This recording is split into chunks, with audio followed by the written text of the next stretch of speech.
Nouvelle édition de la rédaction, merci d'être au rendez-vous. À la une de l'actualité, l'opération militaire turque se poursuit dans le nord de la Syrie. Pour la première fois, des chars turcs ont affronté les forces kurdes au sud de Jarablos. Un premier soldat a été tué par un tir de roquette. Pour sa rentrée politique, Alain Juppé se présente en rassembleur à 3 mois du premier tour des primaires. Le favori des sondages a notamment vivement dénoncé la surenchère de son grand rival, Nicolas Sarkozy. En Italie, les secours continuent de fouiller les décombres. Au bilan humain du tremblement de terre très lourd, 290 morts et de nombreux blessés. S'ajoutent les dégâts sur les patrimoines historiques, des joyaux du XIIIe et XVe siècle. Je vous le disais en titre, l'opération militaire turque se poursuit dans le nord de la Syrie pour la 4e journée. Pour la première fois, des chars turcs ont affronté les forces kurdes au sud de Jarablos, tandis qu'un premier soldat turc a été tué par un tir de roquette qui a fait également 2 blessés. Des affrontements qui pourraient bien marquer le début d'une nouvelle étape de cette offensive turque. Par ailleurs, plusieurs roquettes se sont abattues cette nuit sur l'aéroport de Diyarbakir, dans le sud-est de la Turquie, sans faire de victimes. Les explications de Cécile Galluccio. La campagne syrienne au sud de Jarablos. C'est ici que l'opération turque bouclier de l'Euphrate se concentre. Depuis mercredi, des chars turcs sont en Syrie et depuis samedi, des avions F-16 ont pris part aux opérations. L'objectif affiché d'Ankara est à la fois de contrer l'organisation État islamique à l'ouest de Jarablos et de stopper la progression de la milice kurde à l'est de l'Euphrate. Un double jeu qui complique la situation sur le terrain. Selon l'Observatoire syrien des droits de l'homme, Turcs et Kurdes s'affrontent depuis samedi. Des pertes auraient même été enregistrées de part et d'autre.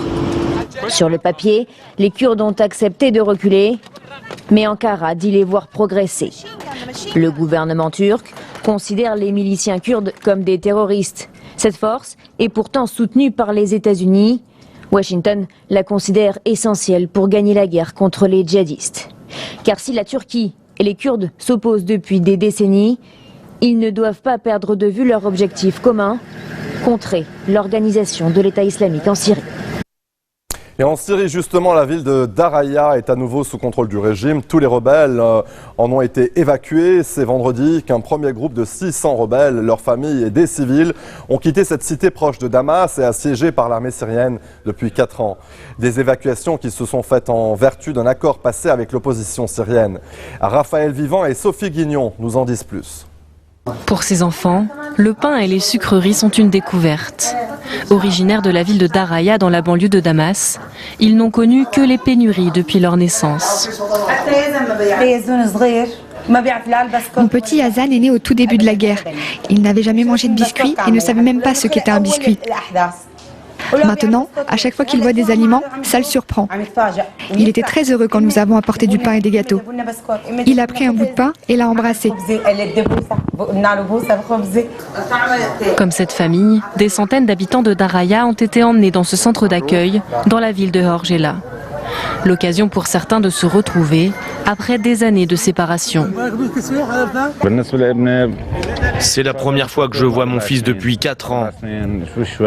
Quand je l'ai vu, c'était comme si on me rendait mon âme. On ne s'attendait vraiment pas à le revoir.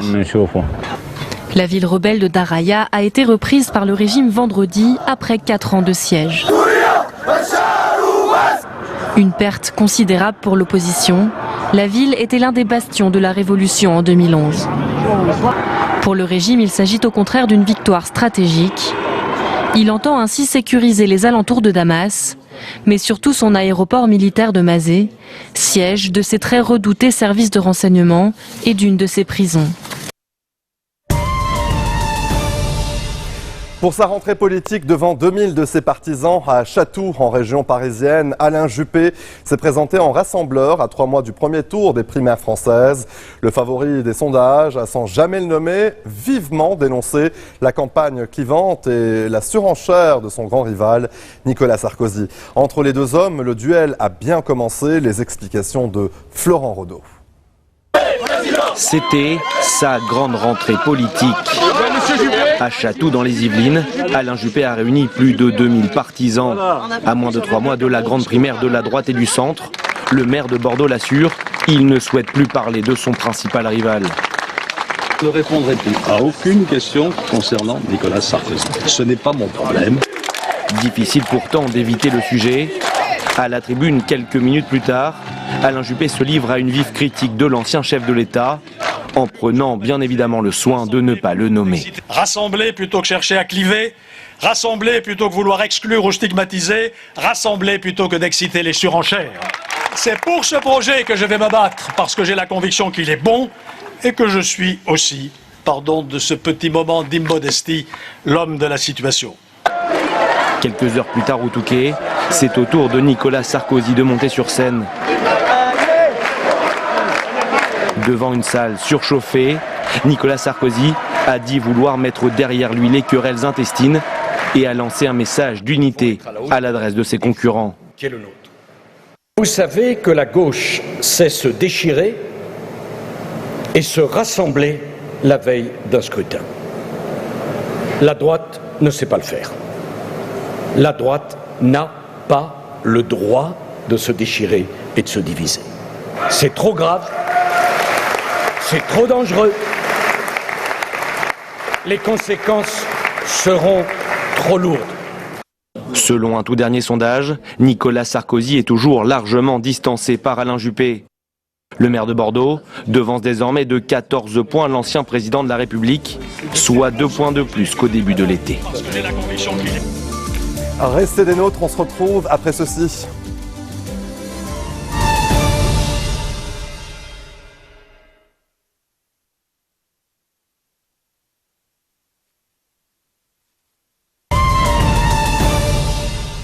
Retour sur le plateau de l'info en Italie. Après le séisme qui a frappé le centre du pays mercredi 24 août, les secours continuent de fouiller les décombres. Au bilan humain du tremblement de terre très lourd, 290 morts et de nombreux blessés, s'ajoutent les dégâts sur le patrimoine historique. Au moins une dizaine de villages ont été très endommagés.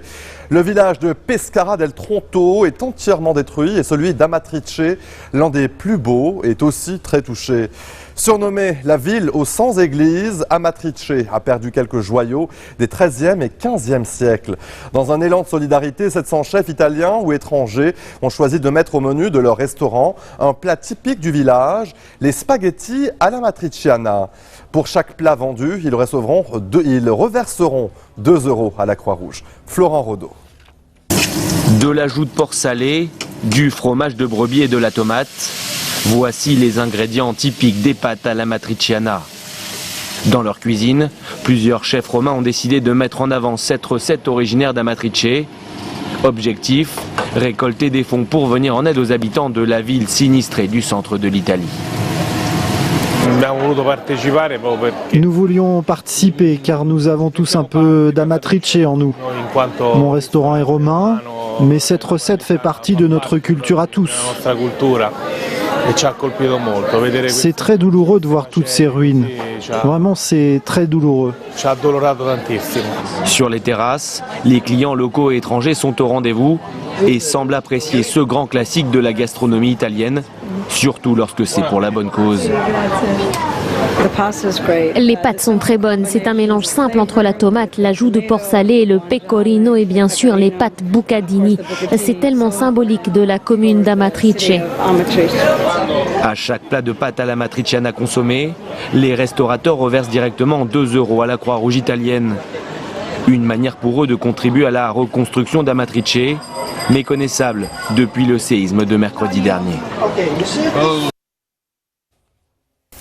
Les Gabonais dans l'attente du dénouement pour savoir qui du principal candidat de l'opposition, Jean Ping, ou du président sortant Ali Bongo Ondimba a remporté l'élection présidentielle du 27 août. Les deux camps se disent confiants pour leur candidat et l'opposition parle même d'une avance claire et évidente pour Jean Ping ce dimanche matin après constat des résultats dans environ un tiers des bureaux.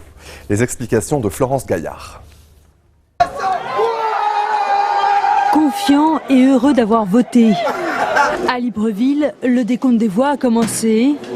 Les procès-verbaux signés doivent être convoyés sous escorte militaire aux commissions locales qui vont compiler les chiffres et les transmettre à la commission électorale nationale et indépendante. Et pour ces Gabonais, pas question de se faire voler cette élection. Le dépouillement est public, ça doit se passer devant nous. Tous les résultats, nous sommes là. Aucune fraude, c'est fini. Des accusations de fraude et des tensions, il y en a. Les deux camps continuent à s'échanger coup pour coup malgré la fin du vote. L'équipe du président sortant dénonce des intimidations sur ses partisans pour infléchir les résultats, alors que l'opposant Jean Ping promet de mettre fin à la dynastie Bongo. Mais aucun incident majeur n'a été relevé par les observateurs étrangers. Près de 630 000 Gabonais étaient appelés aux urnes ce samedi et ils se sont déplacés en masse pour voter. Les résultats finaux ne devraient pas être connus avant mardi.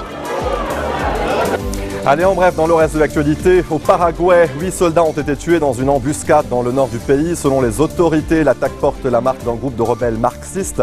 L'armée du peuple paraguayen, l'EPP, compte environ entre 150 et 200 membres. Elle est accusée par le gouvernement d'être responsable d'une série d'enlèvements et de meurtres. Le Venezuela qui fait campagne pour un gel de la production de pétrole a-t-il trouvé en Iran un allié? Le ministre des Affaires étrangères iranien, Mohammad Jawad Zarif, en tournée en Amérique latine. Jawad Zarif a rencontré le président vénézuélien Nicolás Maduro à Caracas. Un accord a été signé entre les banques centrales des deux pays et des annonces sont attendues prochainement. 25 ans samedi que la Moldavie est indépendante, mais la célébration a tourné à l'affrontement entre manifestants et forces de police. Ils étaient venus demander le départ du président Nicolas Timofey, accusé d'être responsable de la mystérieuse disparition d'un milliard de dollars des banques du pays, une somme qui représente plus de 12% du PIB national. Dans un pays où le salaire moyen est autour de 200 €, la pilule a du mal à passer malgré la condamnation de l'ancien Premier ministre.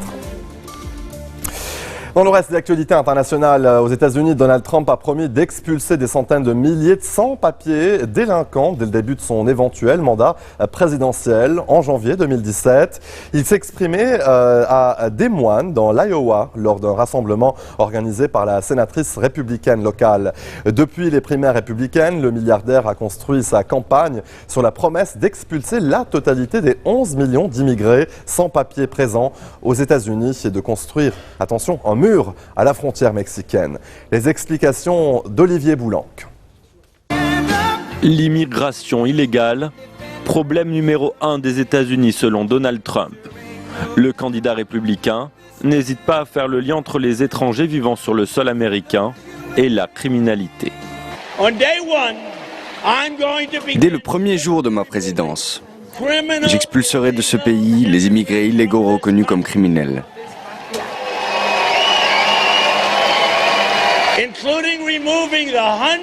Je parle bien de centaines de milliers d'immigrés illégaux et criminels relâchés sous l'administration Obama-Clinton. Désormais, Donald Trump ne veut plus expulser la totalité des 11 millions d'immigrés illégaux américains, mais seulement ceux qui sont délinquants et criminels. Il entend par contre empêcher les autres de venir en construisant un mur entre les États-Unis et le Mexique. Nous allons construire un grand mur à la frontière, instituer un système national de vérification en ligne, empêcher les immigrés illégaux d'accéder aux prestations sociales et mettre au point un système de surveillance pour faire en sorte que ceux qui dépassent la durée de séjour de leur visa soient expulsés. Donald Trump a aussi estimé que la lutte contre l'immigration illégale était cruciale pour aider les Américains à trouver des emplois.